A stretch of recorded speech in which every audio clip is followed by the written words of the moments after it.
Alright, hello and welcome. This is Katari and Lightning back again, and we're going to go and review now the videos about Tim Pool. So this is continuing the series with the investigation into the Tenet media influencers. So what I've done here is that I've got a bunch of Tim Pool's various different videos. I've gone and pre-recorded a lot of them.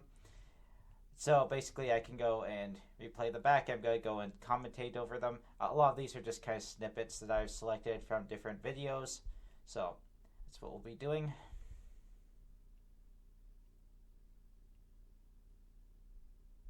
Alright, so starting off, you can see here, we're going to start off with one of his videos they posted on, again, like the YouTube knockoff version.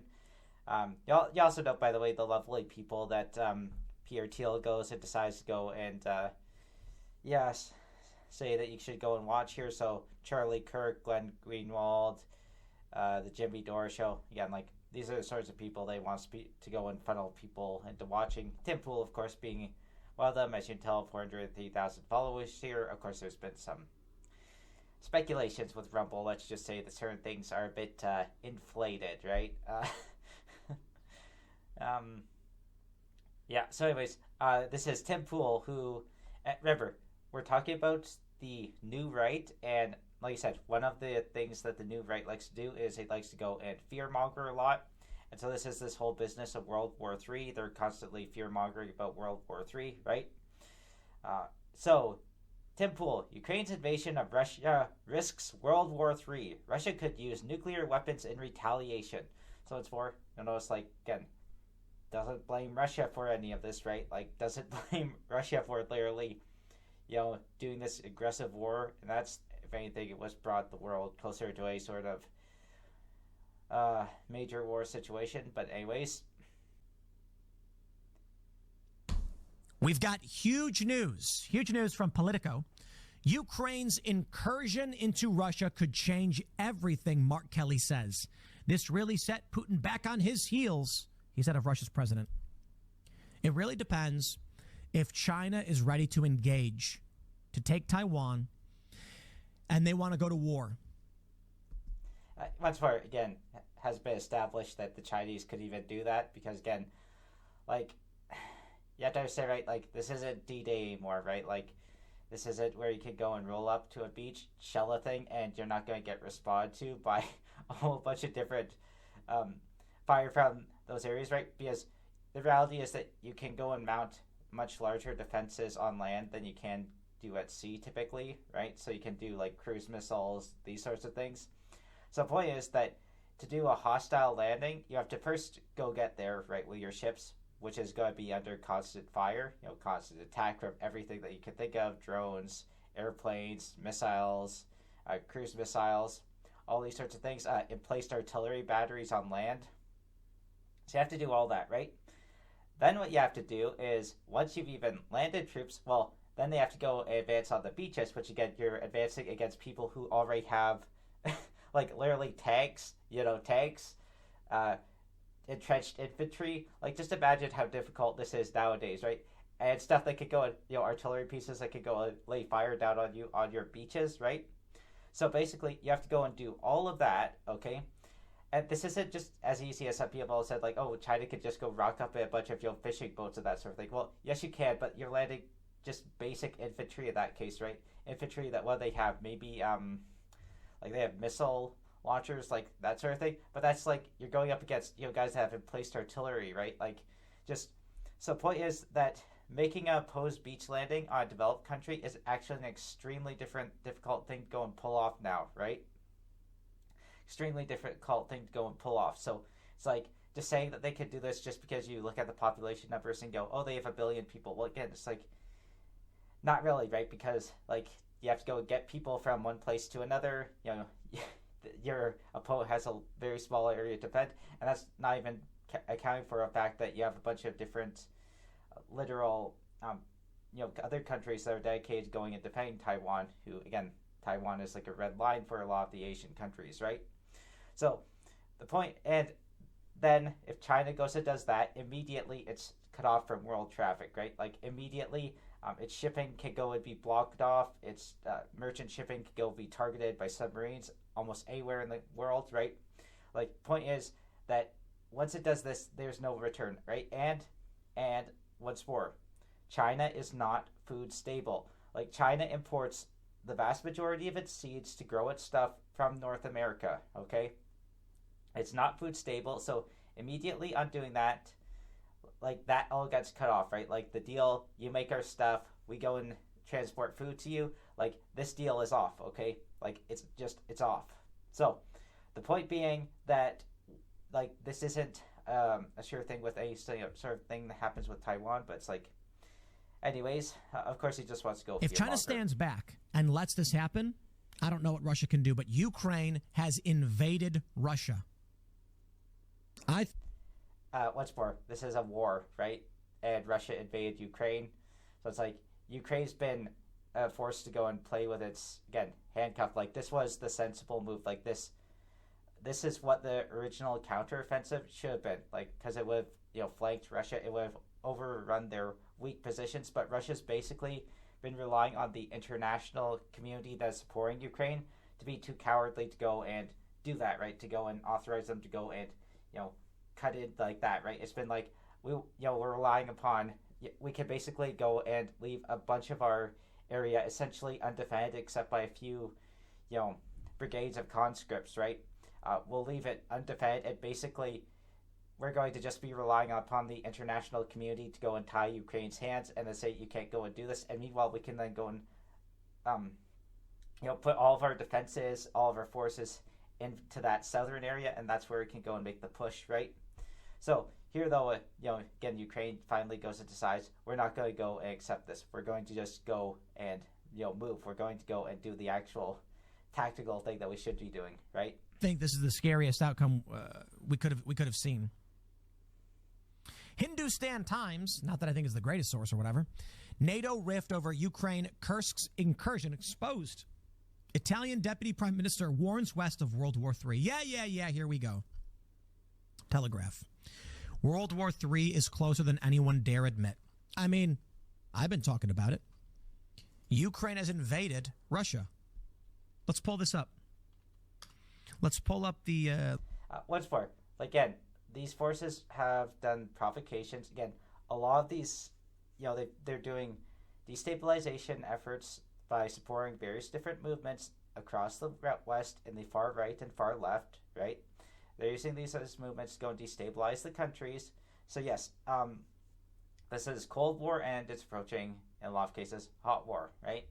But I should note, not so much, like, the China is the big issue right here, right? Because it's like, China is in a very weak place to actually go and attempt to do any of this sort of war making. Not that its government might not be fanatical enough to try that, but the point is that it's like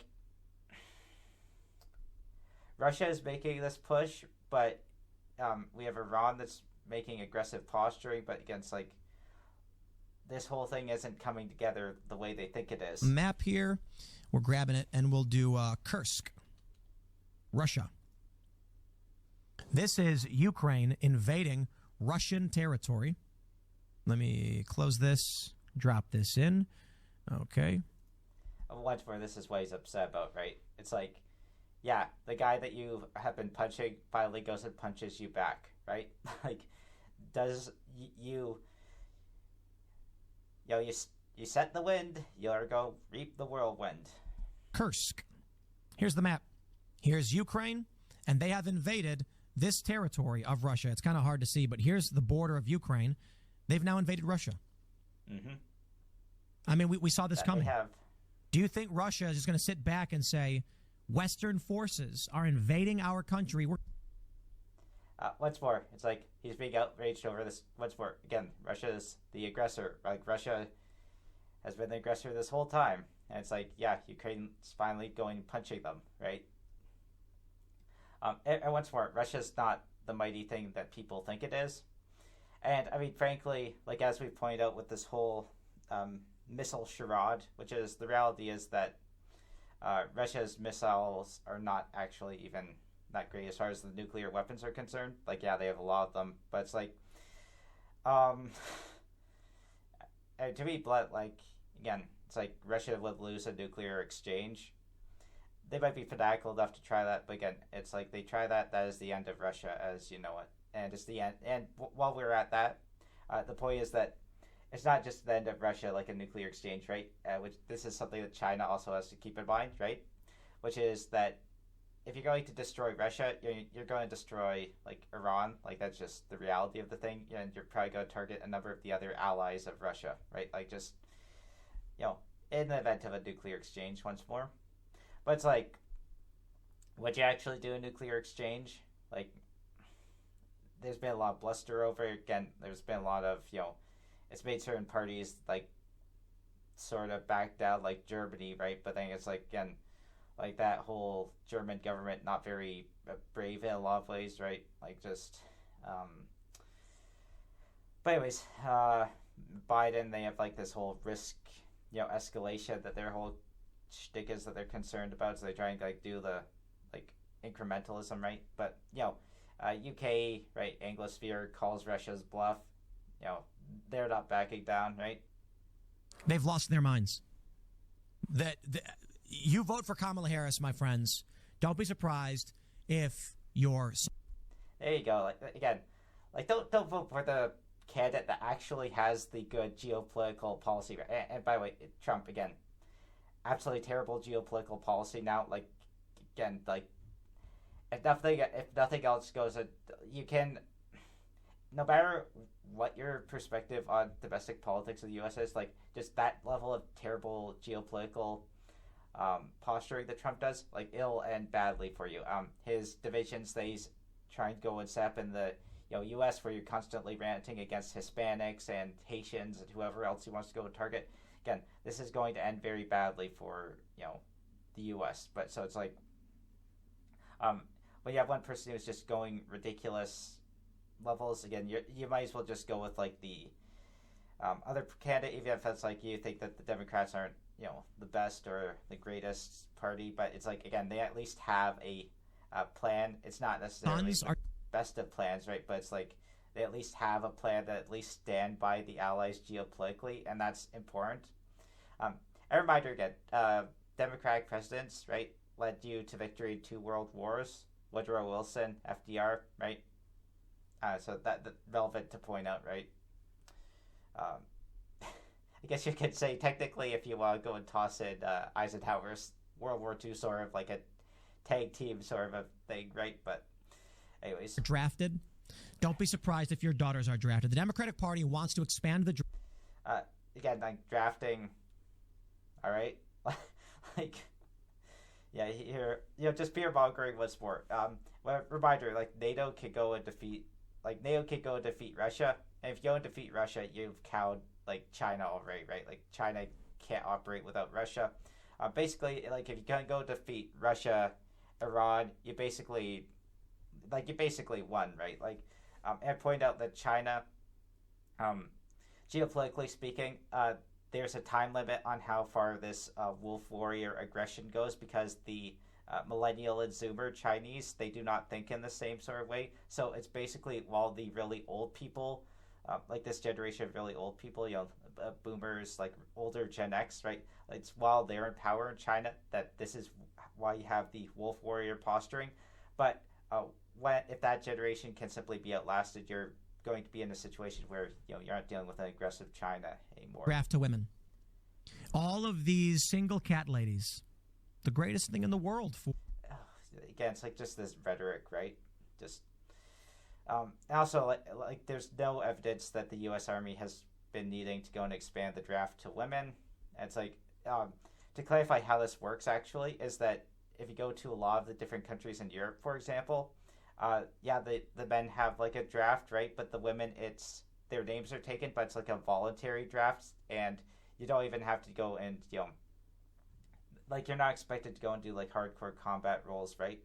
The point is that you can have like women who volunteer typically, and then they go and they go take off some of the strain on a lot of the different areas for different soldiers, right? Because there are things that women can do in an army that they're going to be as good as doing it as a man, right? The point is that like there are certain like there are certain very basic rules like in the military that are usually not really great for women, like artillery, infantry, these sorts of things, right? But women can do things like communications, things like this, right? Like that's not a problem. Armored vehicles, they do that, right? Like um, aircraft, right? All these things. So just like some of the really really physical stuff, or some of the stuff in the field, right? Like a bit more male oriented, right? For the Western war machine. You know why? There you go. Like, remember, if you are a parent, if you're a woman who's pregnant, they're not sending you to fight. If you're a woman who has a young child, they can't send you to fight. If you're a young man, bye, you're first in line. Harry Sisson's going to be on the front lines. I'm not kidding. They're going to have him do some kind of PR role, frontline stuff, if it really comes down to the draft. He's young enough. He's perfect for it. If World War III really does kick off, if Russia does expand this conflict, and then, look, I can give you a scenario. Let's jump back to the map. What's hard again? Just fear-mongering. It's like, yeah, NATO doesn't need to... Reminder, like, Russia's blown through most of its Soviet arsenal, right? Its soldiers are badly equipped currently. This is without NATO even really getting involved. Like, this is with... Like, who's in the region, right? Like, look, Belarus. Like, that's Russia's only ally directly in this entire region, right? And then who they have over, like, North Korea. Once more, like, North Korea can't send major amounts of troops because it has to keep those and wait for South Korea. China doesn't care if Russia goes and collapses, because if Russia goes and collapses, China will just seize a big chunk of Siberia. They won't care. Like, it'll be like, it's like then they'll have all the natural resources that they want and need, and they'll still have the population for, at least for a while, to go and exploit them, right? So the point being is that they're a lot more actually geopolitically isolated, and then like Iran, right, like doesn't share a direct border with Russia, so like they have the Caspian Sea here, but it's like, again, like you have to go ship stuff, right? So Iran has its own enemies and stuff to worry about. Kursk gets invaded. Russia, here's a strategy. I'm saying Russia could have a simple strategy. How do you force Ukraine to back off from the Kursk region? You attack Latvia. You've got Kaliningrad. Which, by the way, if you attack Latvia and Lithuania, okay, these are NATO states, you'll immediately get into a war with NATO, and that war will end terribly for Russia. Like, like, just imagine, like, immediately you have, like, what is it, like 200,000 Finnish troops that could go and surge into Russia, and they'll reclaim that entire piece of Finland that Russia stole during World War II, right? They claim that. Kaliningrad immediately will get claimed by probably Poland, right? Just push troops into there. Transnistria, goodbye. Romania will push troops into there. Like, Turkey doesn't like Russia. Turkey can go and literally start messing around in the Caucasus regions, right? Like, sends Navy into here. Like, just tons of crap that would happen, right? It would be the biggest rout in, like, world history. You'd be dealing with, like, desert storm levels of route there, right? Like, just tons of stuff, right? Like, right here, this chunk right here on the Baltic, this is Russia. Kaliningrad right here is a Russian oblast. Yeah, it's a part of, it's a historic Balt region that they went and stole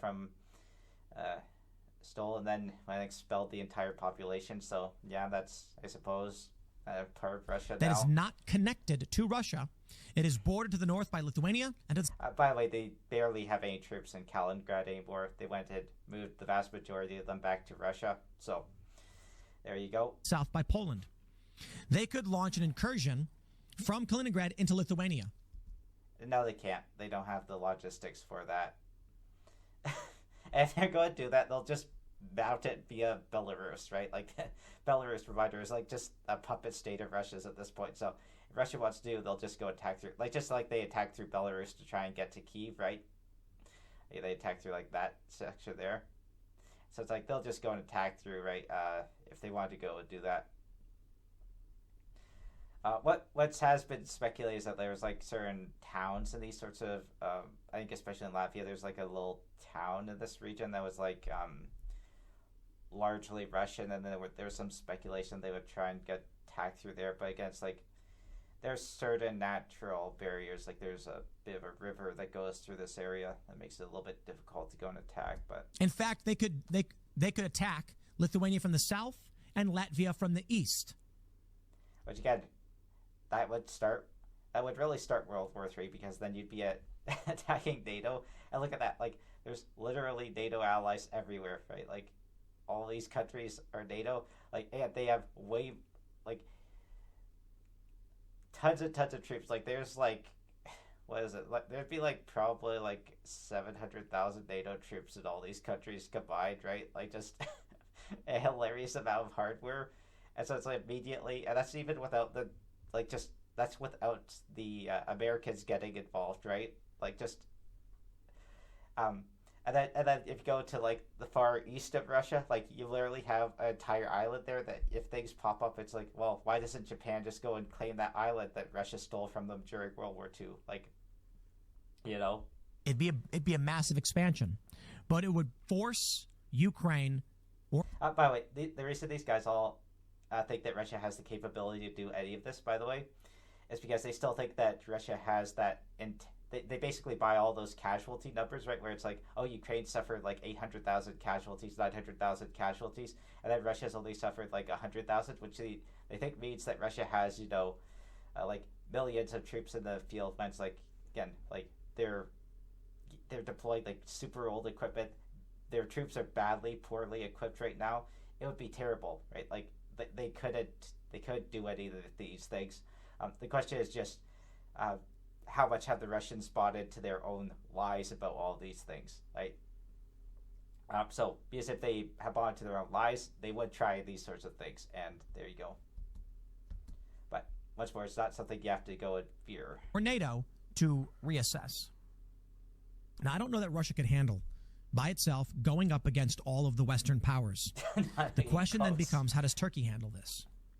The question then becomes... Turkey... That's it, by the way, is that NATO can literally just cut a deal with Turkey, for example, where it's like, I don't know, you give them Syria or something. But Turkey's a weird one, just because, like, Turkey, like, doesn't like Russia, but that also doesn't like Israel. So it's like, you have to come to an understanding with Turkey where it's like, we want to go and, what exactly do you want to go and be, right? Like, you'd actually have people who would talk with Erdogan, which is sort of an issue. There's not many people in the NATO countries that actually can go and talk with him on a sort of level, but there you go. What does China think? Russia's huge. If China enters the fray, joining Russia, taking Taiwan... Yes, that's not easy. And defeat would be... defeat would be catastrophic there. And a reminder, like this isn't an easy situation, right? Because India does not like China, Japan doesn't like China, the Philippines don't like China, Indonesia doesn't like China, South Korea doesn't like China, Taiwan doesn't like China. Like, yeah, it's like Australia doesn't like China, right? Like, so it's like literally surrounded by countries that don't really like it. It's like it's a big problem for it. Splitting U.S. forces. Welcome to World War III. Not to mention, we've already got a crisis in the Middle East. You've got the Houthi rebels in the Red Sea attacking shipping lanes. Mm-hmm. Saudi Arabia, Yemen. You've got Iran. Things are heating up. Yeah. And I think that... but yeah, it's like the end of the age of supremacism, right? Like, that's what all these powers represent. Like, Iran, Russia, China. Like, these are the supremacist powers of the world, right? And there are various coalitions of allies. But once you go and, like, once they're defeated, like, that leaves a very interesting path open for humanity. It's just a question, how exactly do you defeat them, right? Like, does it, a lot of people would just rather that it not be military, right? Like, they'd rather it be, defeat over time. We just have to see exactly how it's possible. Because, again, they're also trying to super indoctrinate their youth populations, right? Which is, like I said, the millennials and Zoomers in these areas, they're not in with the sort of aggression.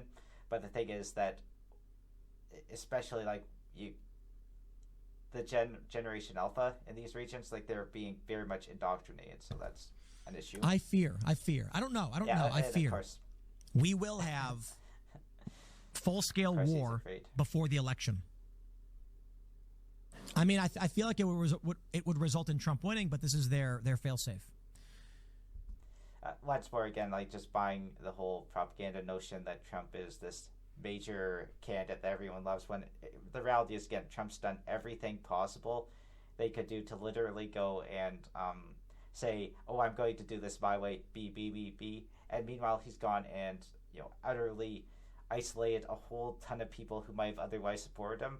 Again, like going up in a debate, right, and saying, Haitian refugees are going into American towns and eating dogs and cats. Like, once more, this is something that completely goes and isolates all of the normal people, right? And this is a talking point they picked up once more from J.D. Vance, right, his vice president.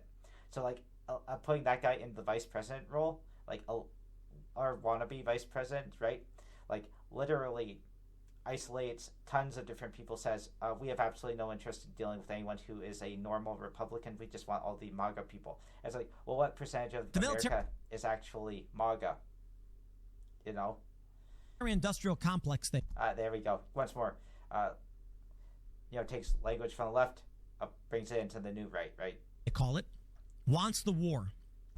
And no, again, the military-industrial complex, the military companies do not have this sort of sway, this sort of power. If Donald Trump becomes president and the war is already on, it will be very, very difficult to stop. And Trump may have no choice but to say, we're going to see this through. We can't stop now. Again, like, the U.S. president is not a dictator. The U.S. president does not make these sorts of decisions alone. Like, Congress is the one that declares war on the U.S. The U.S. president is not the one who goes and makes these sorts of decisions, because, of course, like, the U.S. president simply cannot do that, right? Like, that would be a dictator move, and the U.S. president has power, but not dictator levels of power, right? I think Trump will attempt to bring peace. But I do believe that Democrats will try to make this war happen before anyone can change. What's more, Democrats aren't the ones who are they're not the ones who invaded. They're not the ones who are using the nuclear rhetoric that is Russia, right? And Ukraine did not go and consult with the U.S. to go and do this, because they simply decided, we're going to go and do this because, frankly, we're tired of putting up with this meandering, pandering crap that's coming out of countries like the U.S., and we're just going to go ahead and do what is actually tactically sound, and that is what we've done, right? Office. I still, by the way, like, the U.S. is still obstructing them at every turn, even though they're, again, winning. They're majorly crippling Russia. Like, the U.S. is, like, it's once more, it's between these forces. It's like, you have the forces once more that are like the Palestinian associated forces that are like suddenly pro-Russia because Palestine, Hamas, etc., right? So there's those bunch that are obstructing, and then you have but other guys that are obstructing simply for the fact that they want to be we're so afraid, right? We're cowardly, we're backing down. Like, they don't understand like this side of human nature that a guy like Putin represents, right? Like, you have to go and be strong against this, right? It's like, you don't cower in the face of a charging lion. You have to go and intimidate it. Like, that's literally what you have to do with these guys, right? Because, or in Putin's case, like, really, you're the big guy, and it's more like a charging coyote, right? Speaking on CBS's Face the Nation, the Arizona Democrat said 130,000 Russians have had to leave their homes at this point in the conflict. I think the Ukrainians did something unpredictable that could really change the tide of how this conflict is going to play out. Mm-hmm. At the time of the Russian invasion of Ukraine, there were fears that if Ukraine and its allies expanded into Russian territory, a regional or global conflict could break out. The war, however, has largely settled into a stalemate, at least until Ukraine's forces crossed into the Kursk region in Russian territory. It's simple. Low-yield tactical nukes.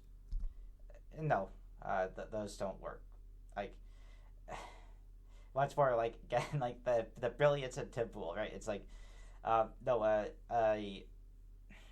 no, like a nuclear weapon that can take out like a few kilometers of territory, like that isn't your military forces are not tightly compressed enough that is actually effective to use in the battlefield. Especially when you could just use like a thermobaric weapon, right? Like just there's a tons of different options there, but it's like no, just being able to go and take out like a kilometer, around a kilometer of like a battlefield like that isn't what works, right? Like that sort of thing doesn't work. Again, once more, like not experts, right? They're just the journalists, not even very good ones. Russia is not going to tolerate its. And by the way, I'm not even a military expert. Like I'm an amateur who is simply an educated amateur about a lot of these things. I've gotten educated myself and actually looked into them.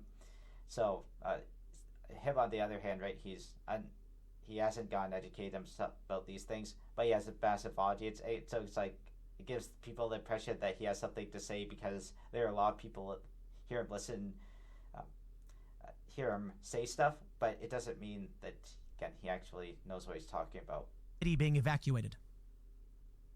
How long until Russia says 100 kilotons? We'll keep it small. End Kiev. What's more, it's like if you do that, then there is nuclear war on, right? Like that's always been the position that if Russia goes and uses nuclear weapons on Ukrainian territory, then the West will nuke Russia, and then it'll be over, right? Remember, Russia is a collection in terms of the actual like major cities, right? Like Moscow has what is it? Like almost a tenth of the Russian population in it, right? Like actually maybe even a little bit more than that, like in the metro region, right? St. Petersburg, that's our other big place, right? Then there's like 5 or 10 other big cities. And again, it's like that is Russia, right? Like you don't even have to go and look into like the Siberian regions, right? Because the Siberian regions, once like if Russia proper that like the western part falls, right? Like it's like they're not going to be fanatically supportive of this whole Russian state thing, right? They have their own republics, their own ideas. They're not going to go fanatically fight for these guys. That ends the war overnight. No, it does not. I don't know that we'll see that we see that right away. I think what we see first is likely going to be low yield nuclear artillery.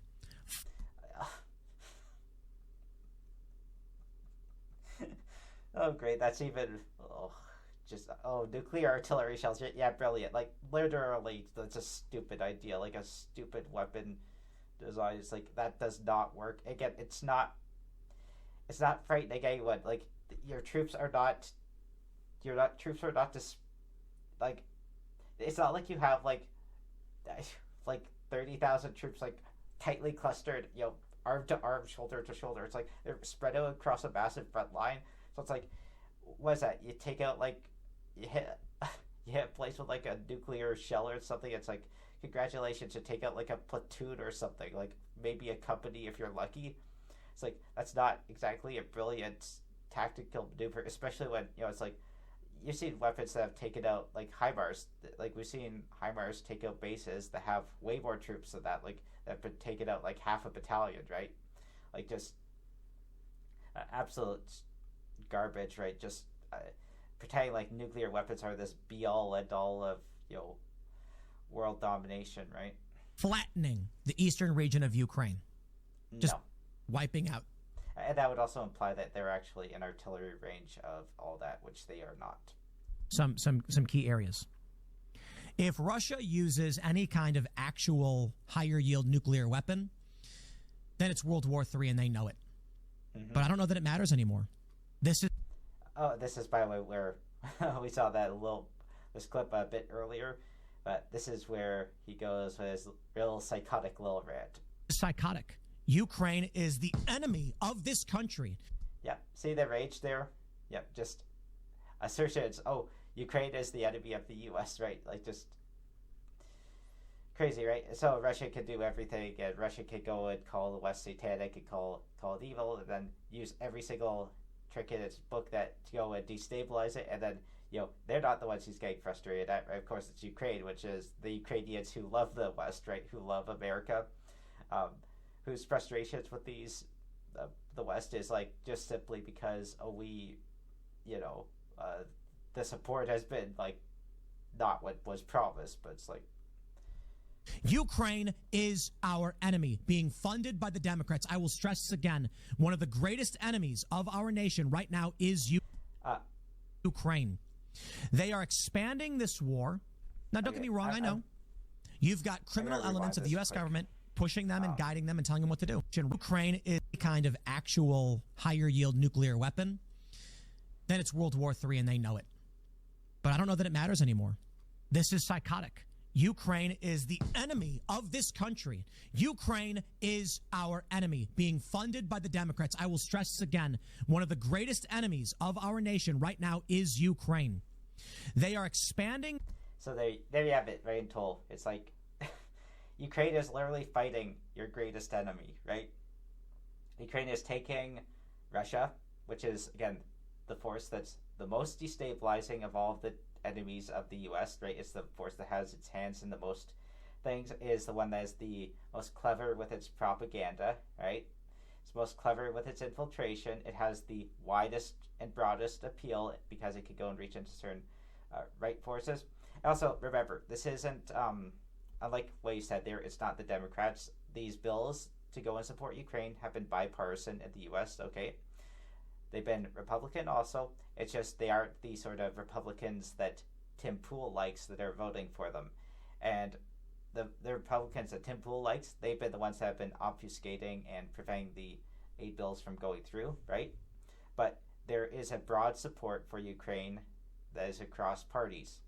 And actually, there have been a lot of Republicans who have sent letters to Joe Biden demanding that he do more for Ukraine, okay? Like, members on the Defense Committee, literally the Republican Defense Committee, have sent letters to Joe Biden saying, do more for Ukraine. Send them more weapons. Like, don't trickle feed stuff in, right? Send them more. So this is not just a single, as I point out, Poland, once more, like the support for Ukraine, it started under that conservative government. Czechia, again, entirely conservative government, is the most supportive country in all of Europe for Ukraine. So it's like it's not an issue of there being a left-right divide here, right? Like, people are generally in broad agreement. We support Ukraine, and the only exceptions are these much more infiltrated extremist wings that want to go and worm their way into politics, right? Worm their way in via just the various different ways. So that's what people look at and see. This war. Now, don't get me wrong. I know you've got criminal elements of the U.S. government pushing them and guiding them and telling them what to do. What's more, it's like just assertions, right? Always just say, again, it's like, look at that. Like, you literally could go and support literally your government's foreign policy, and that this guy here is still going to call you a criminal, right? It's like, there you go. Ukraine is now accused. A German warrant issued for blowing up the Nord Stream pipeline. I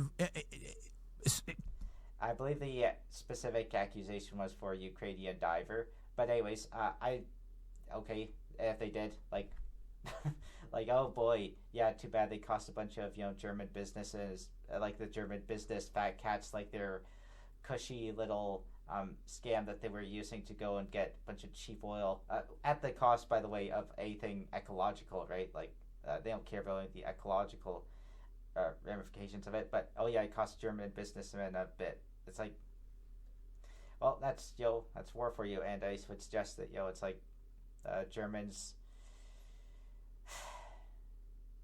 It's like, decide what actually matters to you, right? Decide what actually matters to you. Triggering this conflict. Did he just? Okay. Let's go back.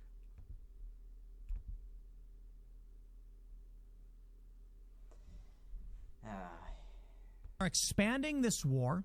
Now, don't get me wrong, I know. You've got criminal elements of the U.S. government pushing them and guiding them and telling them what to do.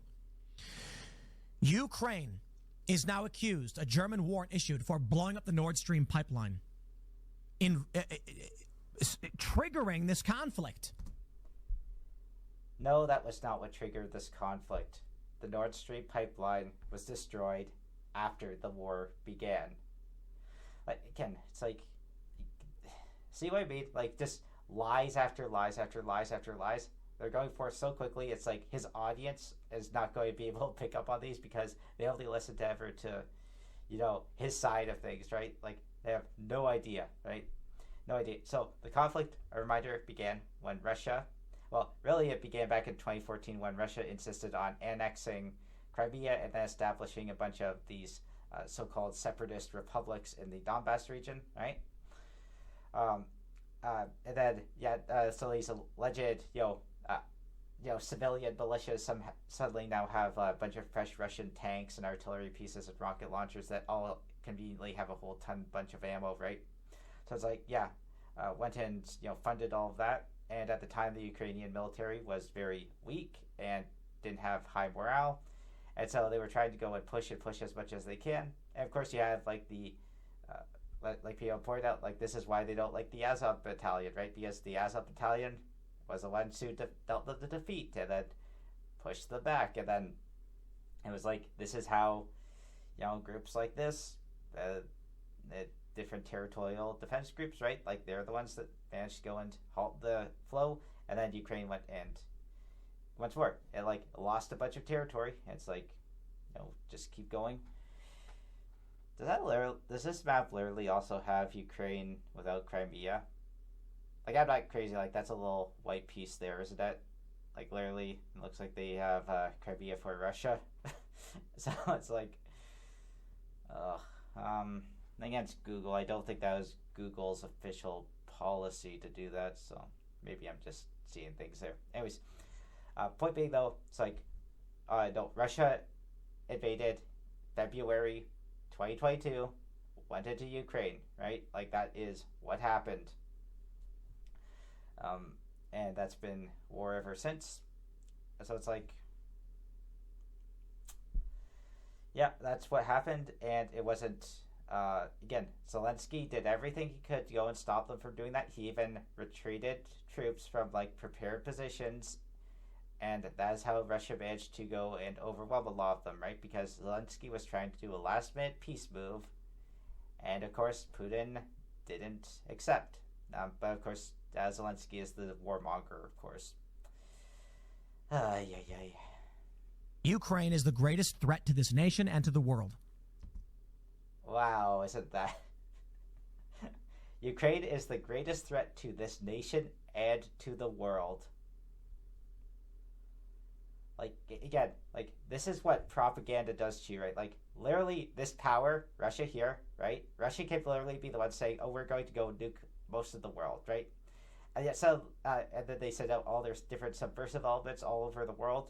They're allied with every single authoritarian country on the planet.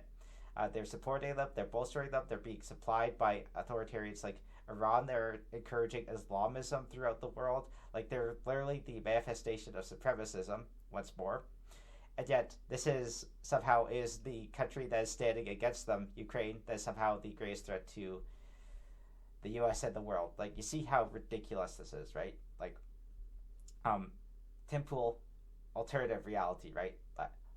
Like, I got a bunch of clips, right? Like, I'm not even sure how many of these I need to show you just because I think this is just going to be illustrative enough on its own. Like, just a single video, going through a single video of his is going to be, I think, illustrative enough of what his perspectives are. We should rescind all funding and financing, pull out all military support, and we should apologize to Russia.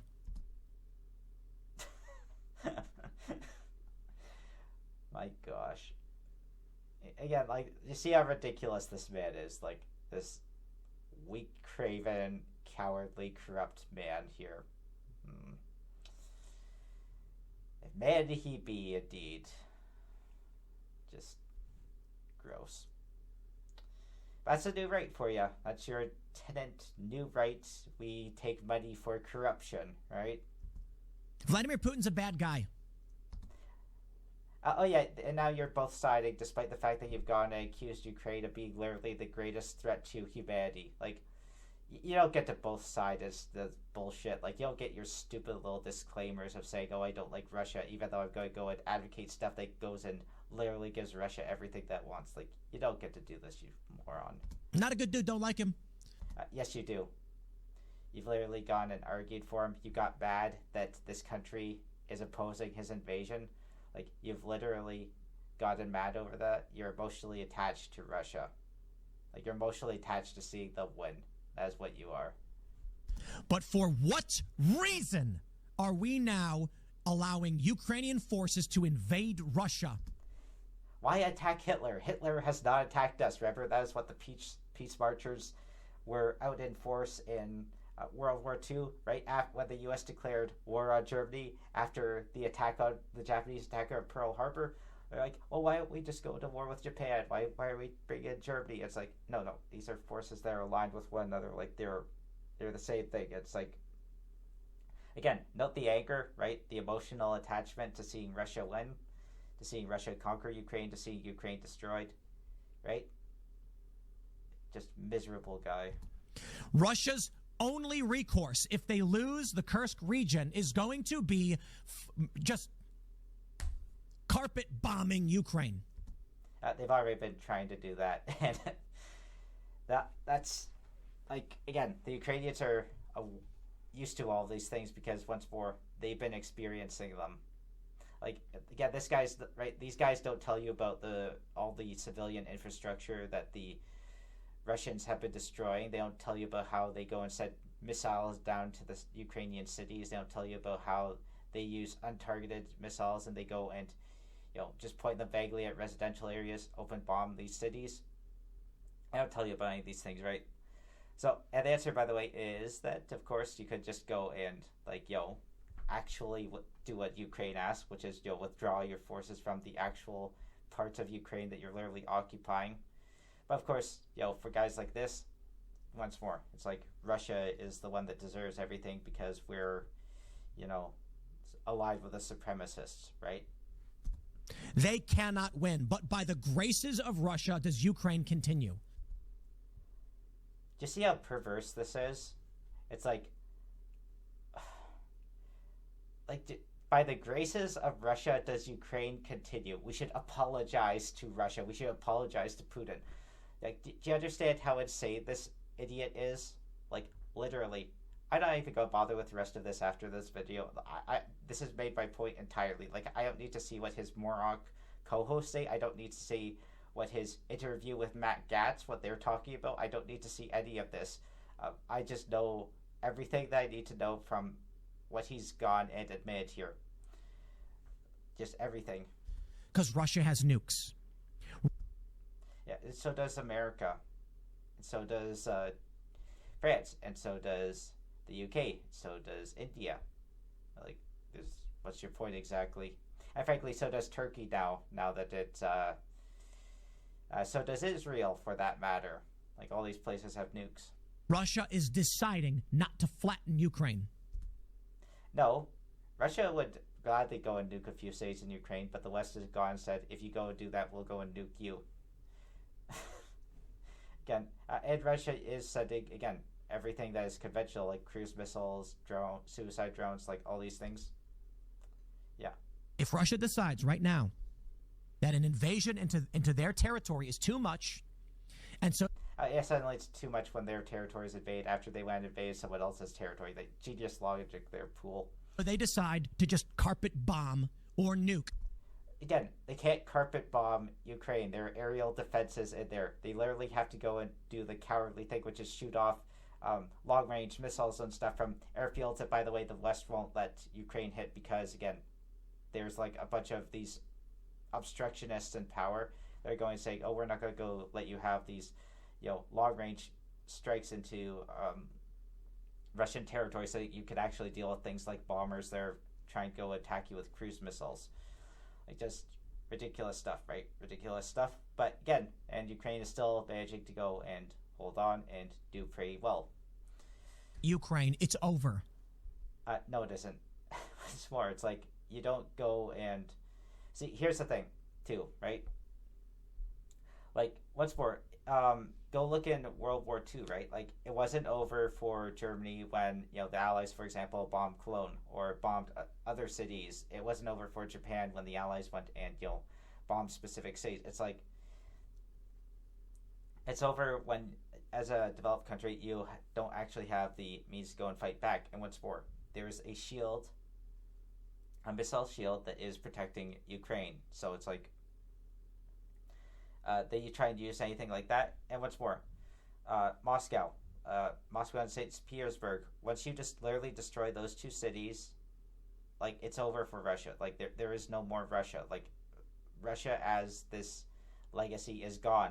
Like there are other cities in Russia, yeah, but they're not the sort of cities that can exactly go and sustain this sort of military effort. Like again, like just go look how many people are in that Moscow metropolitan area. Like it's enough that simply that alone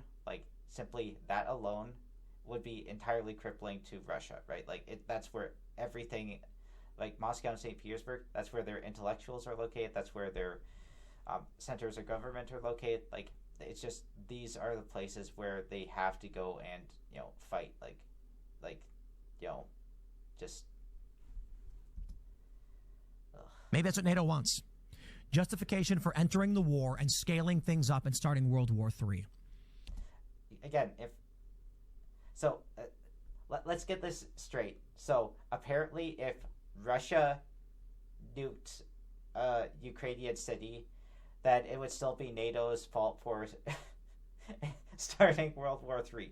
Like, do you see how ridiculous this is? Like, everything becomes, we're going to blame Ukraine and the West. We're going to do absolutely nothing with Russia, and we're just going to go in with this stupid little disclaimer that, I don't like Putin. And it's like, you're supposed to go and take that and say, he's just both siding it at this point. When it's like, he's clearly not. World War III. A reminder, this is the guy who got $100,000 per podcast from Russian businessmen. So keep in mind, he is corrupt. Being the excuse by which they can rush into Russia, destroy their government. Putin's in between a rock and a hard place. What they put himself in, by the way. Like literally, he just look at how big even this European section of Russia is, right? Like this big section of Russia, right? Like it's like this, right? Yeah, and then there's a ton of Siberia over here, right? Ton of Siberia. So it's like, and he's done all of this for the sake of like this region that he's currently occupying, right? Like this right here. Like it's very tight. Like he literally had to lease out farmland in Siberia to the Chinese that was greater in size than all of Ukraine combined. Like he had to go and give them like 100-year lease to go and support his war. Like this is just the stupidity that you're dealing with Putin, right? So yeah, it's entirely like a lie that he made for himself. Like if he wanted to be paranoid, he literally could have like mined this entire border, put a whole bunch of aerial defenses and stuff, like build a massive amount of fortifications. Like if he just wanted to be this paranoid fellow, but it's like, anyways, what's he gonna do? Allow NATO to expand on its border? What's where NATO is a voluntary organization, and it's not Putin's right to go and determine who is in NATO. Nope. But of course, somehow for Tim Pool, of course, NATO is evil, right? This defensive alliance is evil. Literally invade its territory? He already invaded the territory of Ukraine. And Ukraine is not NATO at the moment, right? Ukraine will be NATO in the future, is not NATO at the moment. But yeah, Ukraine went in. Shocker. So Putin goes and invades Ukraine. Ukraine goes and invades Russia. Like, it did. Will China intervene on behalf of Russia? Things are getting crazy. At first, we heard that China doesn't care that much about Russia. Like, again, like, that's the thing people don't quite get, is that China and Russia are frenemies. So they have policies that kind of, and basically, Russia was relying upon that Soviet arsenal of being capable of overwhelming the Ukrainians, right? And the fact that that failed to go and do that, well, now Russia suddenly has itself with greatly depleted weapon stocks, and it's like you have like, so that you have a lot of stuff in the Air Force, and then you have your nuclear weapons, right? But then everything else that you have is depleted, right? Like just massively depleted. Still has stuff that's in threatening numbers, but just it's not stuff that can be just replaced at the flick of a finger, right? It's like experienced troops; those can't be replaced at flick of a finger. Like those take a long time to go and build up, and it's not like you can just go and say, we're going to go and toss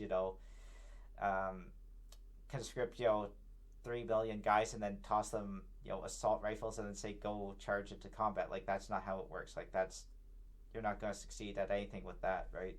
The Ukrainians were firing rockets into this region, and they said it's because Russians were attacking them from this territory. The Russians were definitely attacking from that territory. Like this is the direction that all of those cruise missiles and drones and that sort of thing were coming in, and the Russians, they also had artillery, right, that was shelling the Ukrainians because, again, the Ukrainians were fighting with this dumb Western policy that was enforced upon them that they can't go and attack into the Russian territory. They can't go and shell into the territory, right? And so the Russians were taking advantage of that, and they were just going and positioning, rocket launchers and artillery pieces, and then they were just shelling the Ukrainians from this territory. And that's one of the big reasons why the Ukrainians went and pushed into this region to go and stop the Russians from being able to do that. And what's more, it's like, again, these are Western appeasers. They're going and forcing these lines onto Ukraine when it makes absolutely no military sense, right? So just now they've invaded and triggered an evacuation. Yeah, and a lot of Ukrainians have had to evacuate. On Sunday, host Margaret Brennan asked Kelly if he was comfortable with American weapons being used on Russian soil. I am at this point, Kelly said. The Ukrainians were illegally attacked by Vladimir Putin. He's intentionally killing women, children, old people. It was an illegal invasion. Illegal? Yeah, it was under the international rules. I know that. Let's go back 10 seconds. All right. I am at this point, Kelly said. The Ukrainians were illegally attacked by Vladimir Putin. He's intentionally killing women, children, old people. It was an illegal invasion. Illegal? Yeah, see? Note that, right? Again, everything says, I want Putin to win, right? That's what he's saying, all right? It's an invasion. This incursion. Well, again, not all invasions happen to be illegal. It's just, again, under the international rules, you're not supposed to go and invade other countries when you're not yourself having been subjected to an aggressive invasion. Whatever. I mean, I know this international rules don't really apply as much anymore, but they apply when they're enforced by the strong, right? So the strong have to go and do this. And you're lucky, right? Because it's the strong have decided that they want to go and enforce rules that are fair for the weak countries. But it's in this case, you have this alternative alliance of strongish countries, right? That wants to go and say, oh, we can go do whatever we want. There are not going to be any rules in the future. We're going to just be these imperialist powers again for going back 200 years, 300 years, and then we could just go and do all this crap. And let's characterize it that way for now. I don't think the Ukrainians want to intentionally hold Russian territory for a long period of time. But this really set Putin back on his heels. No, it didn't. Putin. Yes, it did. It weakened his position in Russia. It's made him look foolish. It's literally speaking, it's a major point. This is something that you have to understand, right? Russian propaganda, they put out alternative reality propaganda, right? They say, 900,000 Ukrainians have died. We've suffered 70,000 Russians dead, right? We're killing them at a ratio of 14 to 1, something ridiculous like that, right? And then stuff like this comes, and they're saying, every single force, Ukrainians have been depleted, their manpower is depleted, they're now having to, just force women and disabled people into combat, right? And so then what does Ukraine do? Well, suddenly Ukraine now goes and pushes into their territory and is holding a large piece of Kursk, right? So it's like this is something that they cannot deny, right? They can scramble it like they've been scrambling it, but everyone in Russia knows now that Ukraine is holding a large part of Kursk and that the Russian military has not been able to go and push them out, right? He's allowing it to happen. That's the reality. He's allowing it to happen. I will stress this again. At any point, Vladimir Putin could scale up the weapons that he's using, and he can say, 10 kilotons, flatten this region. Not. Yeah, it's like Tim Pool has no understanding of how these things work, right? Just no understanding of how these things work. Kursk, flatten, I don't know, Donetsk. What are we looking at?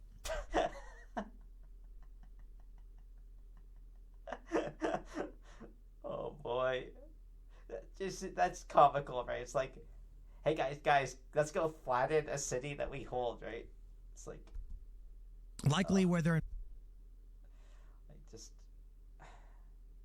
invading from. Here's Kursk from Sumy. Flatten them. Okay.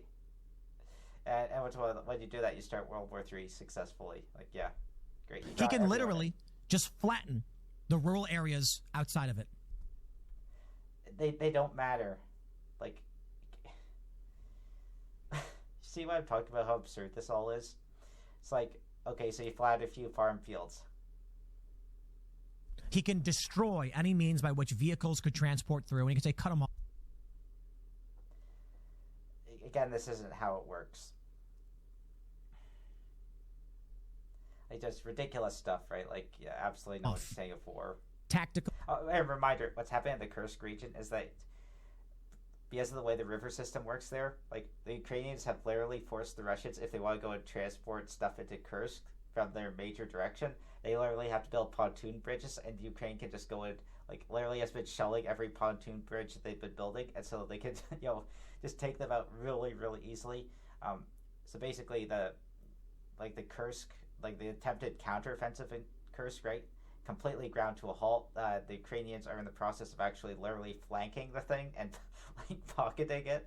So it's like this is going to be a disaster zone for the Russians in Kursk. And then we have this other talk, like the Ukrainians go into a few other segments of the Russian territory. Do they like take it? Yeah, it's like but no, apparently like flatten Sumy, like that's Tim Pool's again genius idea. Or nuclear artillery. Again, it's just ridiculous, right? Like nuclear artillery. Gosh. Like this isn't how it works, right? Like just not how anything works. I mean, the reality is this, my fear. Vladimir Putin nukes Kiev with a 100-kiloton bomb and says it ends today. The people of Russia won't tolerate this. But I got to tell you. Yeah, it's like Russia is always the victim, right? Like Russia's always the victim. It's always, the aggressive West and all this. Again, complete propaganda, right? It's like, and the minute you nuke Kiev, that's the minute World War III starts. Just without question, like that is the hard line, and yeah, stuff's already ready to go. Stuff's ready to go and strike down Russia if they go and try that. And what's more, like the entire point is that, remember, Putin's the one who is daft enough to go and make this entire thing an existential war to begin with. Like, literally all Ukraine wants is for them to go and withdraw behind these borders, to withdraw from Crimea, but of course because of their arrogance they can't go and do that, right? And so because of that, it's entirely possible that, in the event of like a big situation, like again, like Ukraine has said, like we're prepared to hold Kursk, the Kursk region long term, right? And yeah, they have gone and pushed into like the most major parts of Kursk, like again, like the Kursk city itself, right? Like they haven't done that because again, that's a very big fight. If you want to go and take something like that, that'll be like even with bad troops in the region, right? Like that's still quite a fight to go and take like that size of a city, right? So thus far though, they've just been in this smaller areas. There have been some moves perhaps towards that power plant, Belgorod, that's another one's been mentioned as could potentially be a Ukrainian target, but it's like we'll see what goes on, right? There's another reality here. Putin may be very happy that they invaded Kursk. It's going to allow him to mobilize a war effort. Yeah, you claim that, but against, like, with what? Like, again, like, remember, these guys, once more, it's like they think that Russia has a lot more stuff that it actually does at the moment. Just, it's like depleted in a lot of different ways, just very depleted. And Ukraine has good allies that are, well, Ukraine has allies at least that are preparing to go and transfer a lot more stuff, right? So it's like, you've seen the F-16s come in finally, right? Like, so it's like those are a big boon, right? You're seeing, more vehicles and stuff come in, right? Artillery shells, finally consistent artillery shells, and that's a massive boon for Ukraine. So it's just lots of stuff that can come in, right? Sitting back being like, thank God they finally did it. Now he goes on TV and says, NATO, the United States, through Ukraine, have attacked and invaded our country, displacing 130,000 people. What's more, like this whole thing about, oh, woe is us, poor little victim Russians. We're going, again, like the Russian, like I said earlier, the Russian cries out in pain even as he slaps you across the face. Like, this is the mentality of their entire nation, right?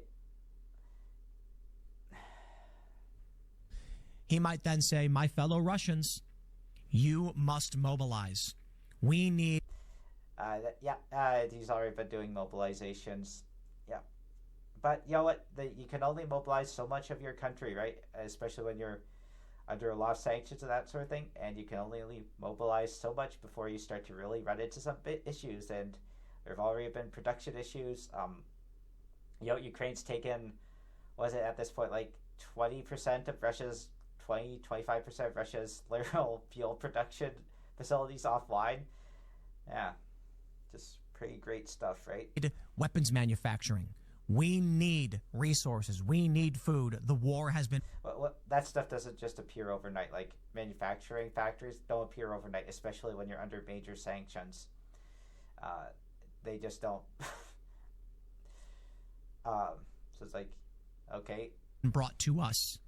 If you sit back, the West will destroy us. He's already been on that sort of rant. He's already made that, those sorts of speeches before. It's like blah, blah, blah. Apparently this guy doesn't even go and listen to Putin's And this speeches. is going to ignite the people of Russia. Well, like here's the thing.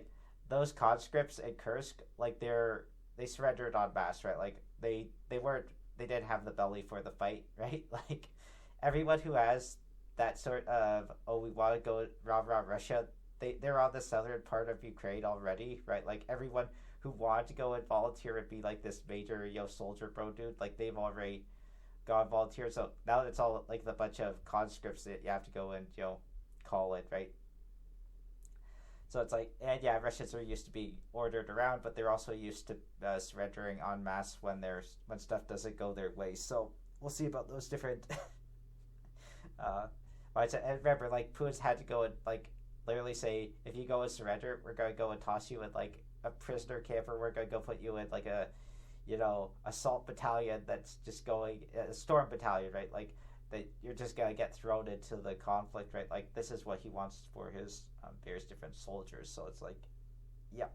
Or they just get shot by Chechens, like who are acting as blocking troops, which is like, yeah, that's really gonna encourage the Russian morale when you're literally being shot at by people that you despise, like shot in the back, no less. This may be what Putin was hoping for. So then, with the mass mobilization, they go in and crush Ukraine. Again, not how that happens. Like it's one thing to have a lot of troops, but again, it's like you have a lot of troops, you need a lot of logistics, right? Russian logistics is already at the breaking point, like what they're able to go and send into people, right? Like just with the amount of troops they have, like just that's already at the breaking point. And then you don't have the equipment to properly equip these troops, and this is a modern war, right? Like this isn't just like some sort of ancient war where it's like, here, have a sharpened spear or whatever, right? Like no, you have a lot of equipment that you have to go and give to these various different people, and you have a lot, you have to go and use mechanized formations in a lot of cases, right? Because just these unmechanized formations are simply not effective in modern war. And it's like you can literally then get, if you're running with unmechanized formations, right? You literally get to a situation where it's like, oh, if they go and hit you with an artillery shell, like suddenly you're down like a dozen men, right? Like this is stuff that can happen. Ugh. If it really did escalate to that point, I fear Putin would then bomb Kiev. You know why? He's already been bombing it with, again, like constantly with cruise missiles and stuff and drones, like constantly, right? Because ain't no European nation is going. What did they say? Which city was it in Poznan? I think it was. Might have been. Some EU parliamentary member says no one is going to sacrifice New York for Poznan, Polish city. If Vladimir Putin really was to nuke, this by the way isn't how boundaries actually work. And you don't have to see. Here's the thing too. Like you didn't even have to like retaliate against Moscow, right? Like if you're going to do tit for tat, it's like, like you hit Rostov on the Don, for example, right? Like that's a good example. Like that literally annihilates Russians' logistics, and it's like, yeah, we're actually willing to go and do nuclear exchanges with you if you go and push this. Like you can literally do stuff like that, and then like you're aware, right, in Russia that it's like you have a very few cities that actually go and actually mean anything, right? It's like the big Russian cities. You're well aware that those cities in Siberia, they aren't really particularly patriotic. So it's like a Polish city, there would be no dramatic mutually assured destruction escalation. Yes, actually there would be, because that's what NATO promises. It's literally what NATO would do. If Putin were to attack Kiev with a 100 kiloton bomb flattening city center. Which is, I'm sure this is the sort of thing that Tim Pool probably rubs himself to at night anyways, but what's more, red lines would be crossed. Just decimating their center of central governance. Is NATO really going to scale this up? I do think that if Putin were to drop a nuke on Ukraine, Democrats would be in trouble because a lot of people in this country are going to blame them. They're going to say, Ukraine, if we did not support it, a country we have nothing to do with, Russia would have come in and taken the land, but that would be the end of it. Again, it's like this whole isolationist, let's just step aside from the world and let the bad guys do whatever they want. Like that's never gone and blown up on America before. Oh, right, it's blown up every single time America's done this, right? Like you have to actually take leadership and prove that you're internationally strong. Because otherwise, you can go be this little isolationist country, and congratulations. Well, what you're going to do when your trade lines collapse? Like, you're no longer going to be, this wealthiest country in the world, right? You're going to be down to a country that, yes, you can self-sustain yourself in the U.S., like big whoop, but you're not going to be like this whole leader, of the world that you want to go and be, right? Like, that's a very big position to just go and abdicate for the sake of some people. Punks who want to go and be isolationists, right? It's like, do you even like have the party support for being that level of isolationist? Like, does Trump, for example, are there enough Republicans that are willing to cow to Trump? Like combined with the Democrats, they couldn't just get Trump out if they needed to, if he was going to be this obstructionist. Like, is that something that actually exists? Because remember, you're at a minority in the Senate. You're at a very thin majority in the Congress, but you also have a lot of Republicans who don't like Trump specifically. So it's like the escalation's crazy, man. I don't know what else to tell you. Invasion? What invasion? Putin is downplaying Ukraine's Kursk offensive. That's actually something they're doing. Like they're literally on Twitter and Telegram, they're literally like flooding areas with like sex bots and that sort of thing, where it's like just to prevent news from Kursk about getting out to the average people. Like they really don't want this being emphasized because again, it's like that much of a blow to their morale, and it's like everyone knows it, and everyone saw it with Putin, right, when he was meeting with those various different generals of his, where they're like, oh yeah, the Kursk situation is totally under control. We'll have the Ukrainians push you out in 3 or 4 days.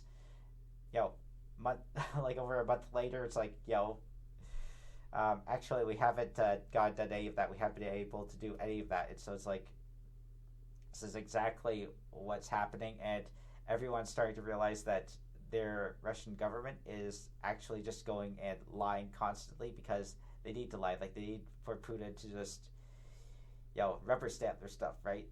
Sure. Atlantic Council, warmongers. Yeah, and you're right. Like, no, it's like, again, the aggressive country that invaded another country gets invaded by that country that they invaded, and suddenly, that country that they invade is the warmongers, right? It's like ridiculous. Kelly added, since the invasion now over 2 years ago, we have, periodically, as we should reevaluate, how we're going to conduct ourselves with regards to Ukraine. As soon as Ukraine invaded Russia, the U.S. should have cut off all funding. And see, this is exactly what he wants, right? Like, just let Russia win. Let the aggressor win. It's like, then also just, according to the Tim doctrine, right? Like the Tim and Trump doctrine, then just get out NATO and then be like, we don't care what happens, this is it, sure, we'll turn our backs on all of our buddies for the sake of this country that explicitly hates us. Why not? Why not? What could go wrong, right? But the point is, Ukraine's a vassal state of the United States. No, that is not a claim you get to make. Like, the definition of a vassal state is something so, well, for starters, you have to pay a bunch of different,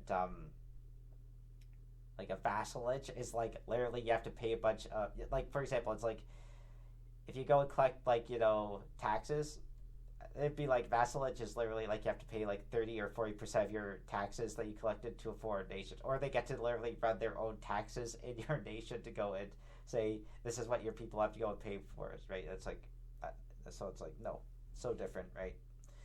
And this is, by the way, remember, the principle of democracy is that you go and approach other people as your friend, even if you're stronger than they are.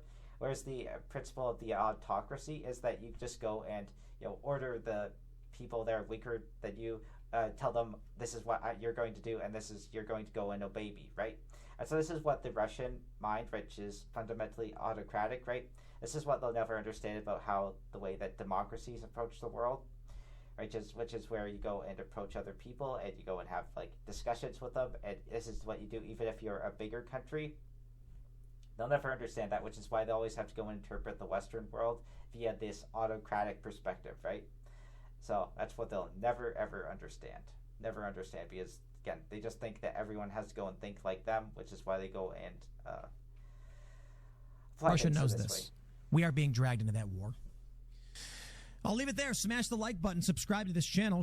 I do not subscribe to Tim Pool.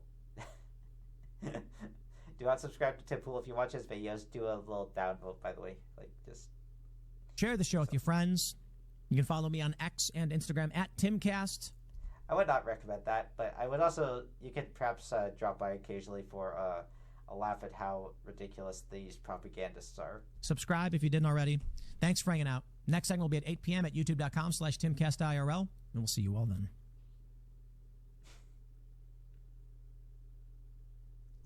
All right. Training, food, water, shelter. So yeah, that's all I'm going to go talk about with Tim Pool, I think. We only need that like one video. I think that everything else is just, it's going to be more of the same. It's like, what you need Tim Pool and Matt Gaetz to go and say, like, this is how much we, dislike Israel and dislike Ukraine and blah, blah, blah, right? Like, so it's, all right.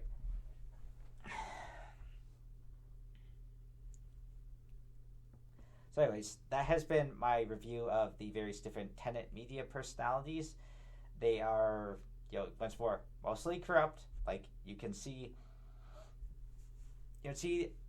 definite traces that these guys have been bribed, or they're part of like this group that wants to go and establish once more, like under the banner of Christianity, whiteness.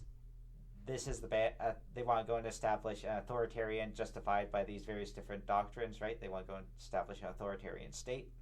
This is fundamentally what the whole Tenet group is about, what the New Right is about. They're trash. You should not go and support any of them. You should go and wish their downfall. And with the demise of a few of their primary candidates, like if Trump goes and fails in this next election, like there can be some pretty big mortal blows struck to this new right paradigm. The U.S. is already going and by going and starting to look into what the new right is doing, they'll hopefully start also looking into, again, like some of this far left stuff, right? By start looking into the influence operations that are being run in these various different groups, you can basically start to very much unravel this propaganda network that has been corrupting the minds of the citizens of the West. And it's not just that you have to go and you take them down one by one, right? But every time this happens, every time people see this corruption, they start to become a little bit more skeptical. It's not just a matter of the mainstream media that we're skeptical about. It's, well, who exactly is sponsoring this alternative media stuff that we're seeing, right? This needs to go and become a normative thing where people start to be very skeptical about this stuff. And so that's been my overview of the Tenet media people. And next up, we're going to go and look at the defenders of Tenet, and this will be also a very interesting examination. It's dreadful, awful, worst place around. So much stinky, creaky, morally unprofound. This country's gone down the drain, and I'm ashamed to call it by name. Scream so much on Twitter, but still nothing seems to change. Getting really ticked off hearing something's gotta change. Things around here ain't perfect, and that's not right for me. Things around here ain't perfect, so let's burn the stage and street. Got a new game plan to shape things right up. So you can play at dirty. Don't need clean hands, surely. I'm talking on the internet, engaging in free thought. People are talking shit, and my head bobs as I agree. Things around here ain't perfect, and that's not right for me. Things around here ain't perfect, so let's burn the stage and street. Got a new game plan to shake things right up. So you can play it at dirty, don't need clean hands, surely. And talking on the internet, engaging in free thought. People are talking shit, and my head bobs as I agree. Got a new game plan to shake things right up. So you can play at dirty, don't need clean hands, surely. And talking on the internet, engaging in free thought. People are talking shit, and my head bobs as I agree. So now I think, why should I be poor? Can get a sweet payout for spitting truths, and with bots I won't be ignored. Regretting your choices yet? I laugh at so-called countrymen. I don't owe you scum any loyalty time, cause you're the enemy to me, and the man in Moscow agrees. I'll call you Satan, you like how that sounds. I'll call you globalist, you like how that sounds. I'll call you communist. Oh hey, my check from Beijing just clear, where was I? Oh yes. I'll call you banksters, you like how that sounds. I'll call you devils, you like how that sounds. I'll call you, well, whatever I'm told to. This is the truth movement, baby. We tell truths here, the ones we're paid to tell. We're all about the truth and about the money. Call myself a hardcore Christian, so I'm gonna praise China's new system. Only critique is internal, yo, cause evil from only one source does flow. You're all Satan, we're God. Well, dear leader in Moscow, you're looking for a deal, got a complete package for ya, and here it is, if that's alright for you. I'd sell you my mother for a nickel. You can have my soul for a dime. Sell out my country for $1, and humanity for a $5.